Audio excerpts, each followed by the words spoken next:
Finally, what is this? Going into the second week of NHL action. It's finally starting. Third? No. Because last week would have been the second. No, last week would have been the first. Nope. Yes. No. Started on Wednesday. It started on the 13th, and then the 20th would have been a week. So this is 2 weeks. This week. Hold up. Okay, give us a second to do math. Hold on. Oh my We'll be God. back. I think Grace is right.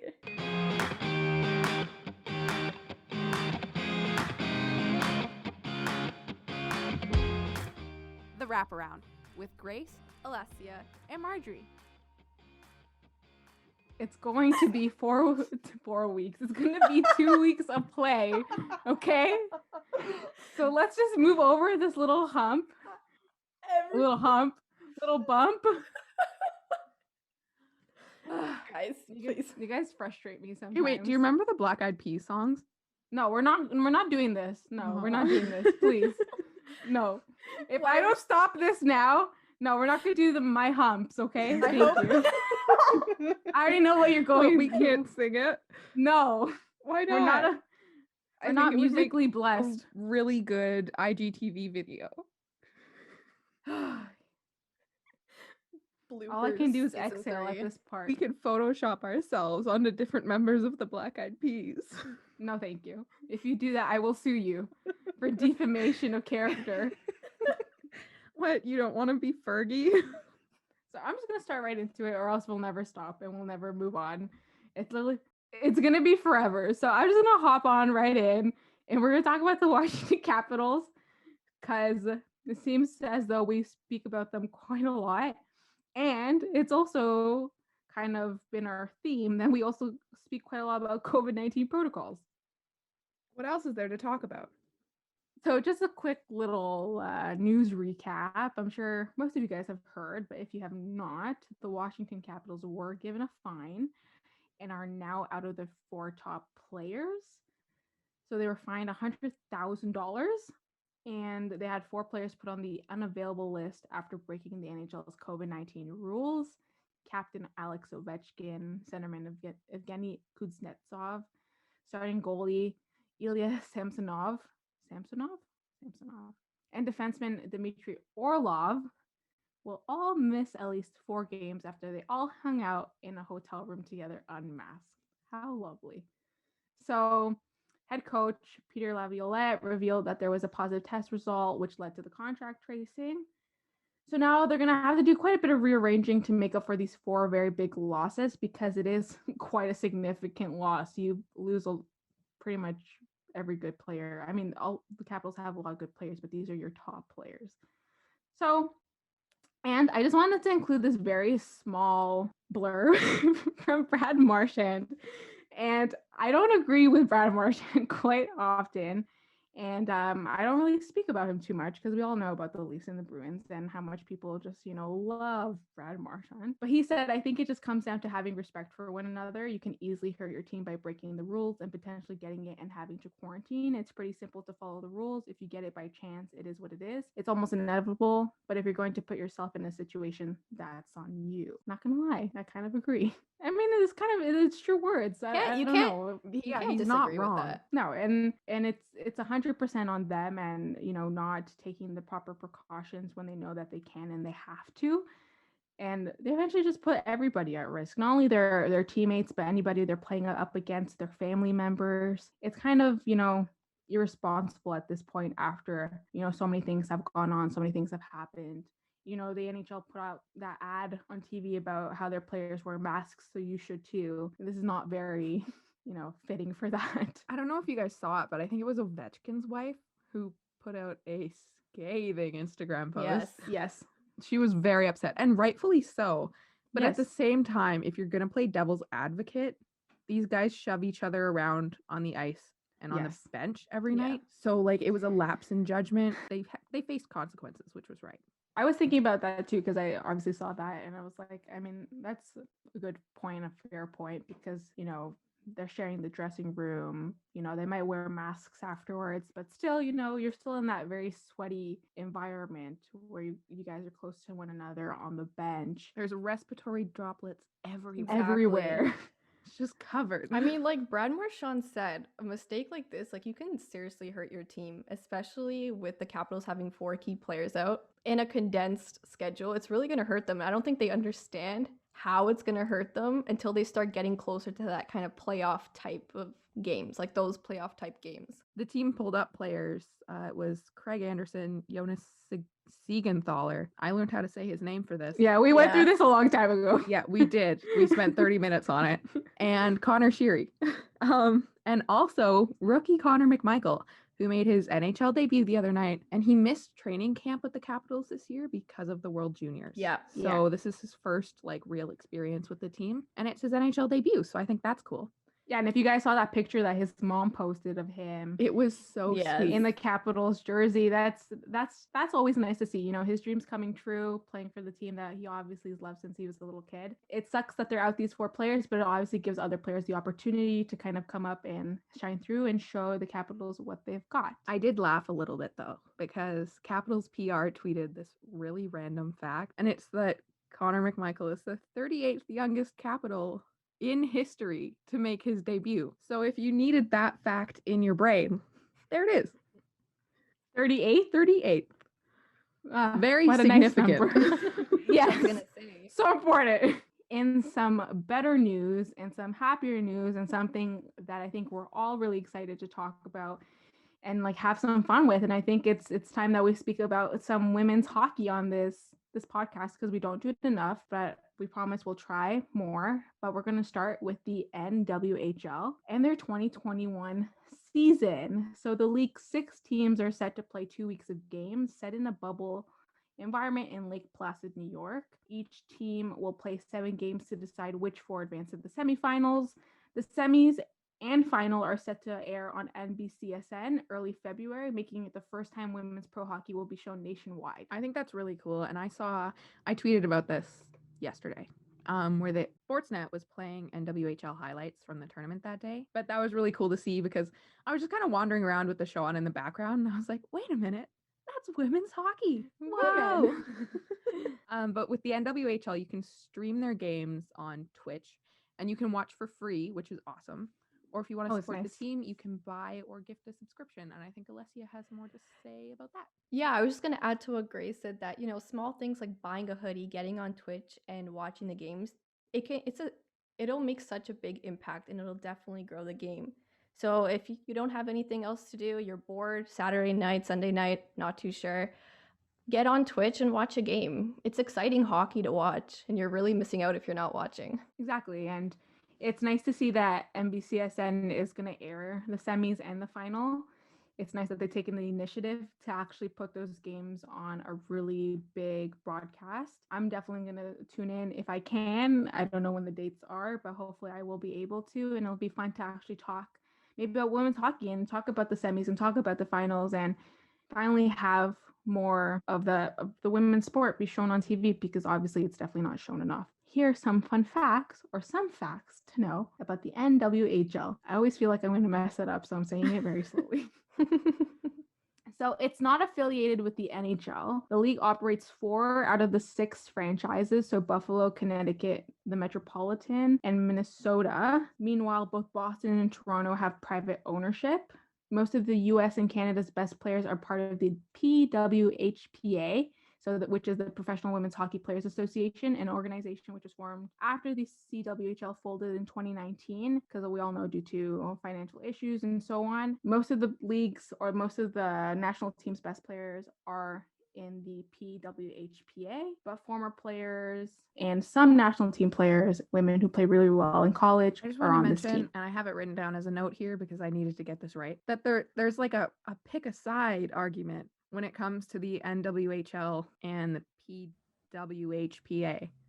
I'm also going to say it Yes. incredibly slowly this entire time. And while the PWHPA has been part of some things that like don't quite measure the growth of women's hockey, because they've said things like, we're not going to have a league, or we're not going to play until we're given this kind of league. That doesn't quite support the growth. Try not to pick a side. Just support women in sports. Like, that's my point. Because that's the most important part, whether it's like hockey, soccer, basketball, baseball.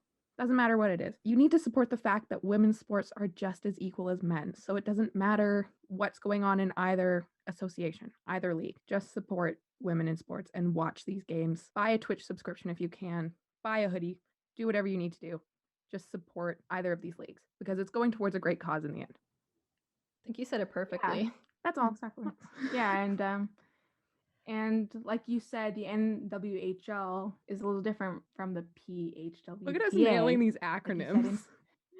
In terms of growth, specifically because they also, as soon as women finish their Division I college hockey, they can go up to the NWHL and, play some more. A very important thing to note, which is incredibly upsetting, is that the NWHL and WHLers aren't paid a living wage. So meaning players had to take time off their day jobs for 2 weeks. Living wage means that they can't obviously live off of what they're getting paid. So they do get paid some sort of amount, but at most, I think it was like 15 grand. And if you think a woman or anyone for that matter can live off of 15 grand, especially in the States, because this is where most of the teams are based, then you're completely out of your mind. There's no way anybody can live off of 15 grand, especially if these players have families and other people to care for. So the fact that they aren't paid a living wage like in other professional men's leagues, who are paid more than a living wage, can we mention? Yes, much more. Yeah, much more. It was just important to note that they aren't paid a living wage. So like Grace and Alessia said, it's important to kind of support the league and give as much as you can, here and there. It's very important, and I'm sure all women, especially in that league and all over the place, are going to appreciate anything that anybody can do to help them and grow the sport. All the teams have one goal in mind, like in any sport. It's to win the coveted Isabel Cup, which is named after Lady Isabel Garthen Hardy, I'm going to say. Marjorie's got a history lesson coming up for you. So yes, she was a pioneer in women's hockey who was based in Ottawa during the end of the 20th century, and is also the daughter. Oh, I said that weird. And it's also the daughter. It's also the daughter of one Mr. Lord Stanley. So that's a nice connection, and it's nice that they named it after her. And I actually never knew that he even had a daughter, and that they named the cup after her, and that she was a pioneer. Right, but like if y'all think the two aren't connected, men's and women's sports, they are. Like incredibly. Very much so. Yes. The last thing to note from this wonderful championship is that the Minnesota Whitecaps will be looking to win back-to-back championships after winning the cup in the 2018-2019 against the Buffalo Beauts. And I love that name. I just love that they named themselves the Buffalo Beauts. Love it. The Minnesota Whitecaps are actually really impressive. And in their game against the Toronto Six, who Marjorie has some stuff going on about after this, they were down 5-3 until the third period, and then they tied it up and ended up winning the game in overtime 6-5. They're very like be down but then rally team. I kind of noticed that about them. And they've won 2 out of 2 games in the tournament so far. As of the time we're recording, which is on Monday, I wouldn't be surprised if they do win that Isabel Cup. Yeah, and quickly to note just how Grace was saying, the Toronto Six is the newest team or the newest addition to the NWHL. And so they also headed over there, and I'm pretty sure they've also played a couple of games. Correct me if I'm wrong. I don't have the schedule right in front of me, but I also believe that they played some games over the weekend. And so they've played 2 games. Their first franchise goal didn't come until their second game, and they got 5 of them. So that was pretty impressive. It's very good. And so it'll be exciting to watch the team, watch them play. Nice to get some, Canadian representation. So do all of yourselves a favor. Go and watch these games. Support all of these women. These women, like I said, who took time off their day jobs to go and play a game that they love so very much. Hopefully we can speak more about that next week. For now, we're going to move on, and we're going to have our open discussion time. At first, we're just going to originally talk about, Tortorella benching Pierre-Luc Dubois, because he was supposed to be benched for the game that they played on Saturday. So we were going to talk about that, see what that meant for his future. But yeah, Alessia, if you want to talk about that. Well, yeah, so the Winnipeg Jets traded Pierre-Luc Dubois in a third-round pick for Patrik Laine and Jack Roslovic. And kind of like a fun fact here, all three of the players included in this trade are former first-round picks. So Pierre-Luc Dubois, 3rd overall in 2016, Patrik Laine, 2nd overall in 2016, Jack Roslovic, 1st round, 25th overall in 2015. So when was the last time we saw 3 former first-round picks in a trade? It was a pretty big one. I mean, I think we all pretty much knew that, Pierre-Luc Dubois was going to get traded at some point. We all knew that he asked for a trade and that he wasn't happy. Well, yeah. And like, here's the narrative, okay? Torts and Dubois don't get along. No. Like, they completely stopped getting along. And that's been going on for a while. And I think that Columbus and Winnipeg did both Torts and Dubois a favor with getting PLD out of there. Also, Laine wanted to get out of Winnipeg. So it kind of works out for everybody. This is my thing. Tortorella isn't completely wrong about Pierre-Luc Dubois because he was like, it wasn't like he asked for a trade and then kept playing so that he would get traded to a good team. He asked for a trade and then was just kind of like below average PLD for every other game. And then there's like, he wasn't at his best, which I think is kind of important after you ask for a trade, but also to perform under a guy like Torts, also difficult. Well, yeah. But Tortorella was wrong in the sense that there's a professional way to handle this. Yes, exactly. Not screaming at him at the bench. And I think we've talked about this in a past episode when that whole screaming incident happened. Totally unprofessional. There's a better way to handle this because let's face it, Pierre-Luc Dubois is 22 years old. He is still a child in the NHL. Still a child. We're children. He's a child. So teach him. Don't belittle him because that doesn't help anybody. It doesn't help Torts. It doesn't help CBJ. It doesn't help PLD. It helps look at me with all the acronyms. It doesn't help anybody All the acronyms. like ever to stand there and scream at a player on a bench because that's an issue. Yeah, I was going to say, just to go off what you said, I think in this situation, what Tortorella did was significantly worse. But I think also in this situation, they're both to blame, both the player and the coach. So just to say, Columbus played Tampa the other day. Oh, is Pierre-Luc Dubois only got 3 shift? minutes of ice time. Yes, the shift. I'm talking about the shift. I watched it, and if I'm Tortorella, I can understand where he's coming from because he didn't even look like he was playing at 50%. So if I'm Tortorella, I'm thinking, okay, well, if this player doesn't want to be here, he doesn't want to play, there's 20 other guys that are here that'll bring more energy. That I understand. Now, Dubois went on with Ron MacLean. He had an interview and he mentioned how he spoke to guys like Vincent Lecavalier who told him that, when they were younger and they also played for Tortorella, he was hard on them, but they understood with time why he was doing it because it was to push them to be better players. It's basically like, can you take it or can you not? So I feel like Dubois, he said in the Ron MacLean interview, Tortorella wasn't the main thing. I think it definitely was kind of a factor in why he wanted to be traded. 100%. But at the same time, I think when he's older, he'll understand, just like Vincent Lecavalier, why he was pushing him. Is it the best method of coaching? I don't know. But that's his style. If you succeed with it, then it's good. If you don't, congrats. Well, and you think about coaches like, wow, she's going to bring up the Leafs, like Mike Babcock, okay? Making Mitch Marner write that list, who also, he tried to clarify that on NBC the other night. I was watching the broadcast and I was like, don't even talk to me. I was like, no. But Tortorella, why doesn't he come under more fire for what he does? The Tortorella slander that happens in my household every day is incredible. If you could all hear it, you would laugh. I mean, why isn't he given the same criticism as somebody like Mike Babcock? Because he is, but it also doesn't stick. I mean, I was kind of talking about this with my friend, and she was like, maybe they'll fire him, whatever. And I was like, I highly doubt that. I mean, Columbus, I don't think would ever do that.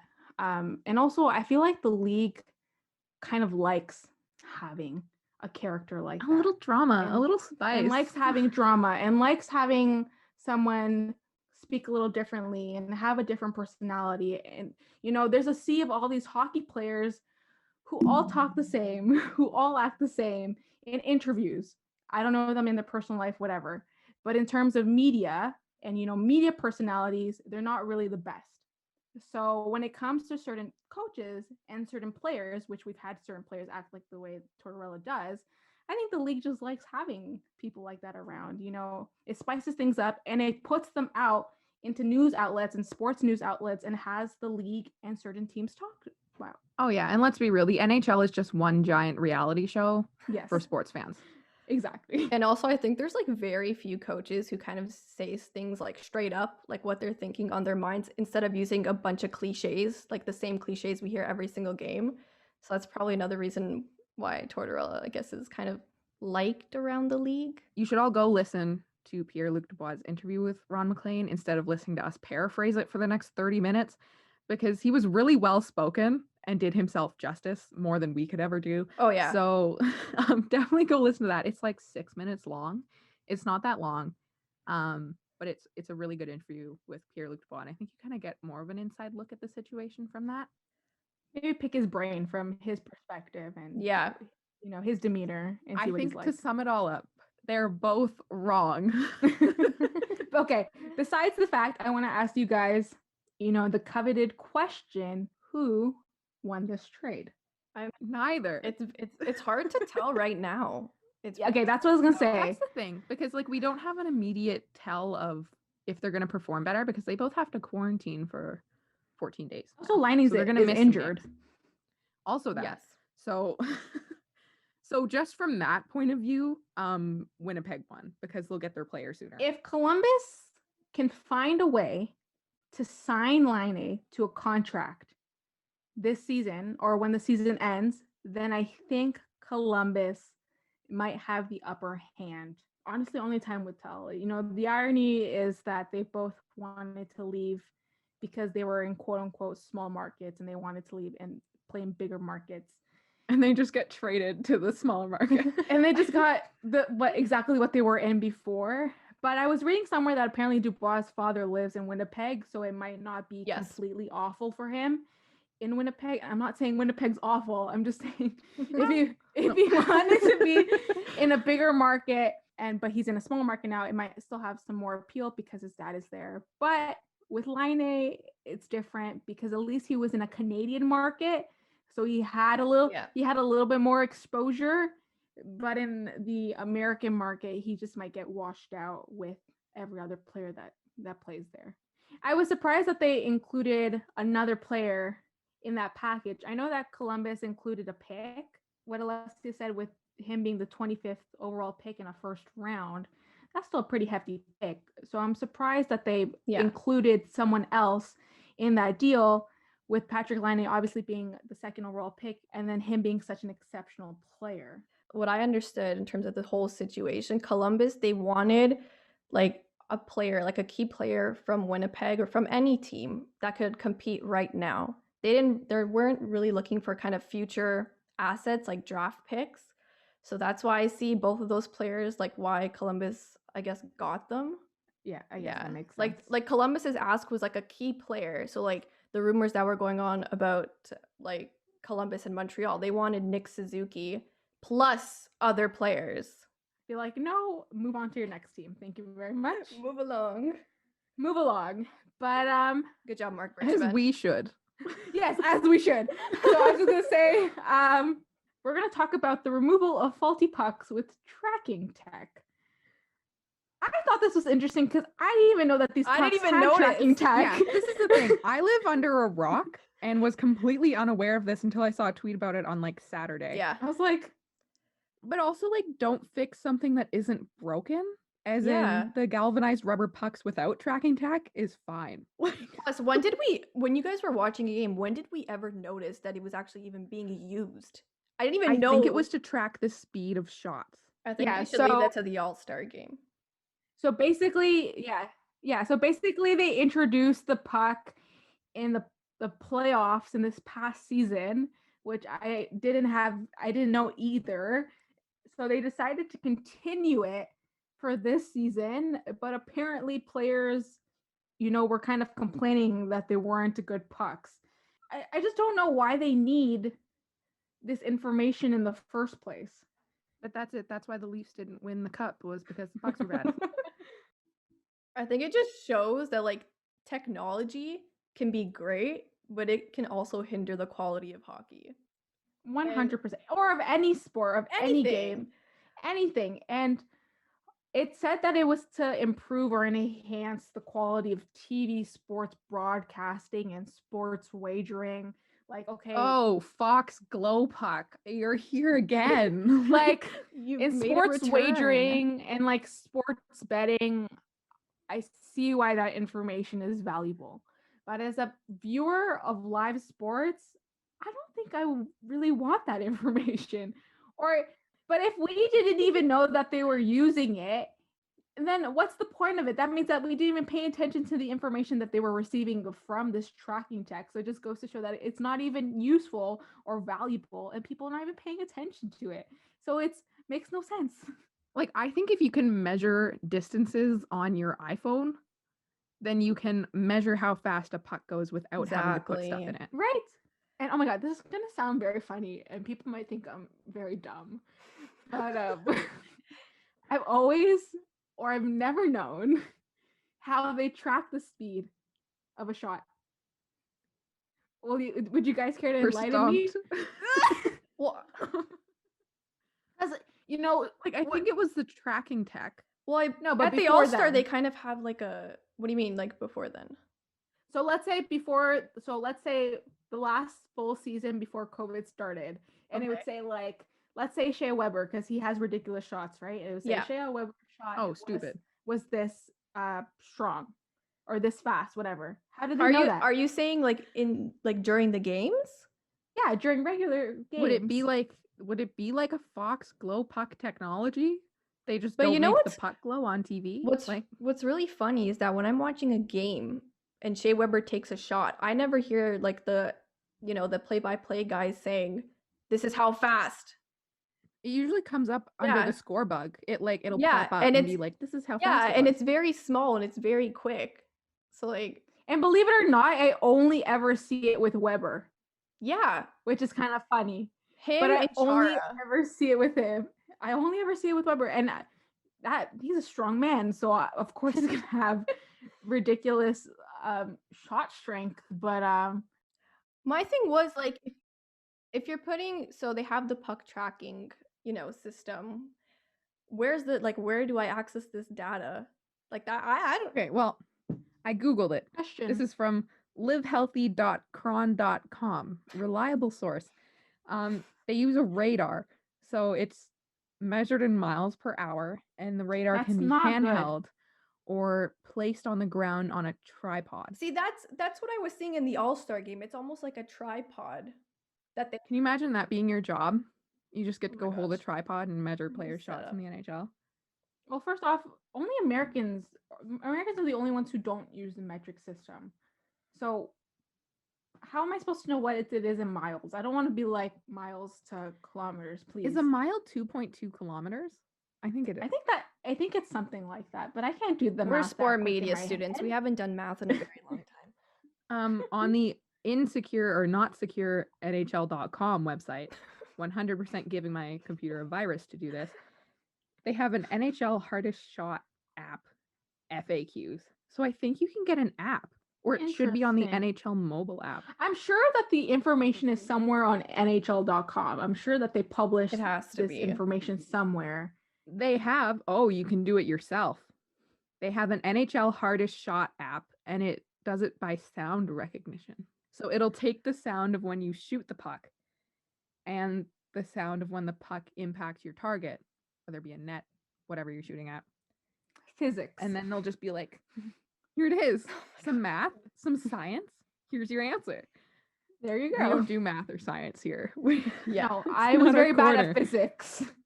I didn't take physics, so you're lucky you didn't take physics.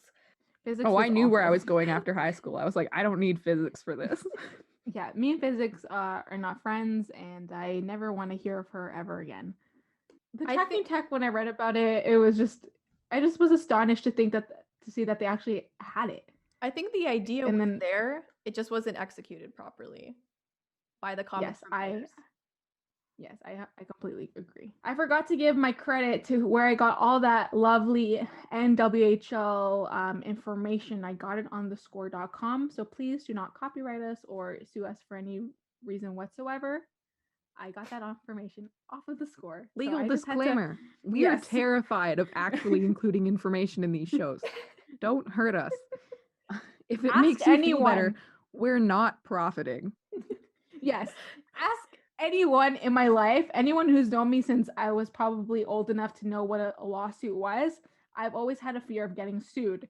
So ever since we started doing these shows with more information, I just have to make sure that we're giving the right credits where they're due. It's my time to cue this and stop this conversation because once again, we will go on forever. It's my responsibility to stop us when we're going on for too long. And it's safe to say, I think we've gone on for too long. So we're going to introduce a very new and fun segment that I'm very excited to play. And I have to give credit to my amazing best friend, Olivia, for helping me give the idea to this game. Not even. I thought you were going to say ESPN. Oh, no. My beautiful best friend, ESPN. Come on. That was the vibe we were getting last week. So. Last week, they were my best friend. And they're still my best friend. I mean, I use them quite a lot. Very reliable. But no. Sorry, Olivia. We love you, but ESPN takes first place. But yes, Olivia was actually the one who came up with this idea and brought it to me. And I was like, yes, please. Thank you for being so smart. So this new segment is called Who Said That? And it's basically me giving the girls some little short clips of hockey players, coaches in the NHL, and making them guess who said that. I'm prepared to lose. This is going to be harder than when she actually quizzes us on like goalie history. And I know. I might miss trivia, and that's saying something because I'm also not good at that. So, wait, Marjorie, close your ears. Alessia, we should be a team. Yeah, we should. Oh. I think we should be a team. Oh my gosh. We should work together. This is not a democracy. And if they're too easy, you lose. If we get them. Come on. Right? Okay, are you guys ready? Yeah, if Alessia and I guess all three, then Marjorie loses. Yeah. And the two of us collectively. This is a collective game. And that'll be an L in Marjorie's column. Fine. Can somebody make us a column? I'll just make you guys happy for once and go along. Ready? Yes. No. I wasn't even gonna answer your question because you are such a weasel. It's not even funny. Oh my god. So who said that? Oh, ding. Who said ding? I said ding. You said ding? That is Mr. Philadelphia Flyers. Voracek. Grace, you lost. I knew because you didn't Travis. know the name. Travis was. Ding. Alessia cannot butt in like that. Illegal. That was illegal. I thought you said we're a team. I'm helping you out. You each get half a point. Okay, ready? Well, you know what? You're probably beat up in the bus stop most of the time. I think so, huh? Oh, ding. Tortorella. Alessia? John Yeah. Tortorella. I knew it. As soon as you said you'll probably recognize, I'm like, it's going to be Torts. Yes. So the first video that was from, there we go, was of the lovely Voracek I got off Johnny Hockey on YouTube. Very nice name. And then the second video of Mr. John Tortorella is a video on a channel called Alyssa Hope. So we're going to move on to the last and final one. Alessia right now is in the lead with 1.5 points. But Grace, you can tie if you get this one right. This one, I think, is a little bit harder than the other two because I had to end it off with a bang. Come on. Okay. No, you didn't. Let's go. There was no obligation to end it off with a bang. I just want to put that forward. Okay, ready? I'm excited. Like, I don't understand your question. Well, I guess like What's morale like? what's the morale? It feels awful. Ding? Is that Phil Kessel? No, No? it is not. No, it is not. I was actually going to use a clip from Phil Kessel, but I was like, this is too obvious. What's the morale? No, I Oh know my who g- this I is know 'cause the I remember the line. morale interview. I know, but you know what? His voice sounded like Phil Kessel. Him and Phil Kessel sound quite similar. I will give you that because I was listening to both interviews and I was like, Oh, you're trying to pick the worst one for us? Have they? Okay. Have they been teammates? Because I think, ding, Funuff. Alessia. It's Funuff. Yes, it is. Why do they It's sound the same? Is Mr. Dion enough? Do you guys want to listen to it again? Because it's pretty Please. hilarious. Oh, what? Like, I don't understand your question. Well, I guess like What's morale like? what's What's the morale? It feels awful. What's the morale like? It feels awful. Stop it. I remember that line, and I was like, okay, it's Leaves, and he literally sounded like Phil Kessel, but Mr. Dion Funuff. Either way, Alessia is the winner of our very first edition of Who Said That. I hope you guys liked my clip, and that clip was also found on the YouTube channel of Alyssa Hope. So if you guys ever want to check out those full videos, please do. They're named NHL Interviews Gone Wrong, so they're pretty hilarious if you watch all of them because they have great interviews on them. So I hope you guys had fun because I did, and I had lots of fun putting that together. Also, if you guys ever have any questions for us, like anything you want us to answer or talk about, send them to us. Like on Twitter, Instagram, our email's listed in our bio on Instagram, so you can even email them to us. Just send us your questions. I think that would be cool. So we're gonna end off today's episode with games to watch, but Grace took this into her own hands and switched it and did it with a team to watch because she just loves spiting me. But Alessia likes to listen, so we'll have her pick last. So Grace, please start with your pick. My games to watch is all of the Philadelphia Flyers games. See, look, I twisted it. It fits your. It A fits good you pick. now. I like it. Is that because of Travis Konechny? Surprisingly, no. So the Philadelphia Flyers have won 3 out of 6 games so far. They're also home to Marjorie's favorite, Carter Hart. If you were here last season, We love Carter Hart. you know how much he talked about Carter Hart and how we all agreed. He's just a good goaltender. I'm gonna keep it at that. But as with most hockey teams who are not good, on paper, they look great. Mhm. On paper, you look at the Flyers and you're like, whoa, look at them. And then you watch a game and it's like, oh, look at them. So Carter Hart has issues on the road. We know this from last year. Yeah. And he's just proving it further this year. And Sean Couturier is out for 2 weeks with Costochondrial Separation. And thanks to Grey's Anatomy and to my grade 12 kinesiology course, I know what that means. Don't say it. It's when your Don't say rib it. separates from your sternum. Oh, okay.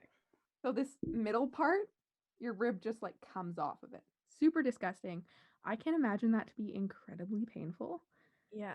I don't know how he functioned to even get off the ice when he got hurt, How do you even breathe? right? And that's the danger. It can puncture a lung. Oof. Oof. Anyway, Stop it. Stop talking about it. not a medical podcast. I'll start one later. All of this sounds really negative, and you're probably like, Grace, why would you pick them as your team to watch if you're just gonna slam them into the ground 8 times? Well, they're getting frustrated. And this is proven by, I don't know if you saw it, but Carter Hart's very rare show of emotion the other night when he slammed his stick against his net and actually splintered it. He was Which is very upset. not a Carter Hart No. move. That's a No. very like older goalie move when it was okay to slam your stick against a net and splinter it. We all have our moments. Yeah. Exactly. So it's fine. Like it was kind of actually nice to see him finally show some emotion because he doesn't often. He's very composed. Well, yeah, Yeah. like Alessia said a bunch of times last season, and how much he reminds her of Carey Price. Even in that situation, I'm pretty sure Carey Price has had certain moments where he just goes Definitely. crazy. So that moment Yeah. literally just reminded me of Carey Price. My favorite is goalie freakouts because they look like really angry marshmallows, They look so angry. right? It's adorable. Anyway, so the Philadelphia Flyers are frustrated. And even if it's just Carter Hart who's frustrated, that's going to transfer to the rest of the team. Yes. And frustrated hockey teams can make for one of 2 things. 1, a bad hockey team. I mean, just leave it there.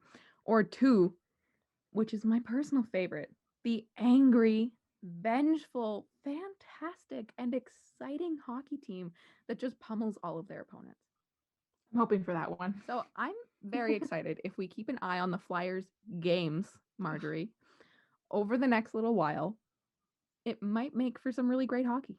Okay. That's why they're my pick this week, because I I think guess- that there's some really exciting things coming up for them. And also they're hosting Morgan Frost, a former Sioux Greyhound. Every episode, Fine. you got to mention Yes, something. she Sioux has Greyhound. to. It's Either way. Grace. Okay, you know what? It's in my blood. It's my brand. I'm not completely is. upset or angry with that pick, Thank you. but I'll move on and let's go to Alessia and your pick. Our picks. So, so my game to watch is going to be Thursday, Montreal Canadiens versus Calgary Flames. Surprise, surprise. Wasn't that just an amazing surprise? The reason Actually, why think it'll be a is good that, game. yeah, first of all, I think Calgary is a pretty good team. Right now, they're 5th in the North Division. I'm expecting them to finish at least top 4 by the end of the season, but we'll see how that goes. Wait, you know who beat But- them? Say it, Grace. Do you know who beat them, Alessia? I know. Please know? don't jinx us. We play them again tonight. I mean Okay. tomorrow. But Okay, Alessia, I won't continue. say it out loud. Everybody Yes, just don't say gets it out it. loud. Yeah. Anyways, the Canadiens are currently 1st in the North Division, and they haven't lost in regulation. And if you guys didn't see, well, I saw Tyler Toffoli put on an absolute spectacle these past couple of games against his former team, the Vancouver Canucks. And Yeah, this is not a Habs household, so I did not see yeah, that. Heard of it. But I might have anyways, seen your I Twitter, know- Alessia. I knew you were gonna say that.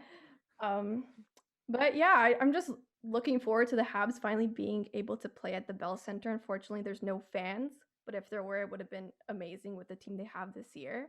And in terms of the Calgary Flames, I really like watching Matthew Tkachuk. So, he's a pest on the ice, and that's why I like him as a player. He's 100% a pest, which was evident yesterday after he was on our very lovely goaltender and would not leave him. So he's definitely something to watch on the ice.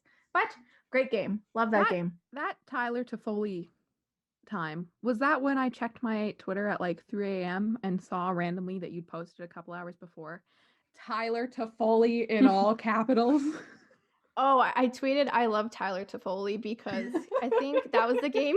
I think that was Let me check. I can't remember if it was the game he scored the hat trick or the game he scored 2 goals. But either way, he scored 5 goals in the span of 2 games against the Vancouver Canucks. Moral of the story, And I think- Alessia loves Tyler Toffoli. Yes. Thank you, Mark Bergevin. Maybe I'll tune in and watch the Habs. Maybe for we'll once, watch. just because Alessia said To be it. fair, I actually watch the Leafs as well.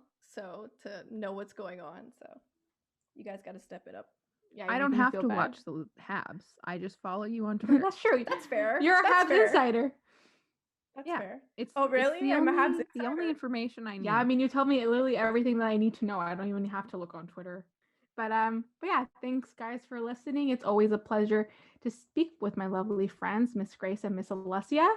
And yeah, talk to you next week. It'll definitely be an exciting one, that's for sure.